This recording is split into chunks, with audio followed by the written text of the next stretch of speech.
I loved the idea of working with my hands and not having your traditional desk job. And so that was my motivation all throughout elementary and high school and even university. And then in medical school, it came to our heart and lung course, and I just fell in love with the heart. I loved learning about it. I went to go watch an open heart surgery case, and admittedly, I really did not understand most of what was going on at that stage as a young medical student, but I felt like I had to be there. This is where I belonged. This is what I needed to do. My area of focus that I love is coronary artery bypass grafting.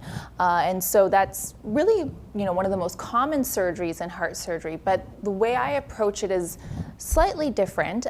So I tend to do a lot of beating heart bypass surgery and growing and developing the minimally invasive bypass surgery. So rather than the traditional big cut through the middle of the chest, there's some patients where I'm able to offer a cut just on the front of their chest, about that big on the left side, to do a bypass through that. So recovery is a lot easier and a lot faster.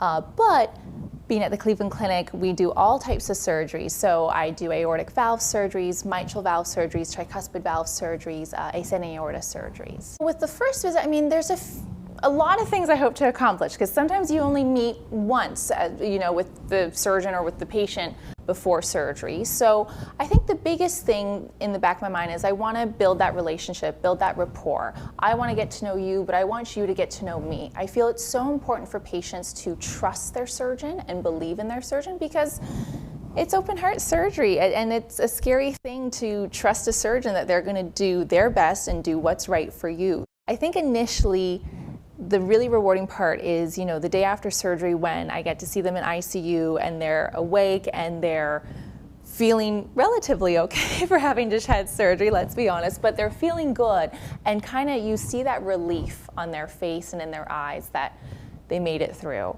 And so that always feels really good to be able to talk with them and say, yes, you're doing great, things went well. And then too, and post-operatively, when they're telling me, I'm not getting chest pains anymore, or I'm not short of breath, I'm able to walk again, I'm able to do the things that I love to do. So to give that quality of life back feels really, really rewarding.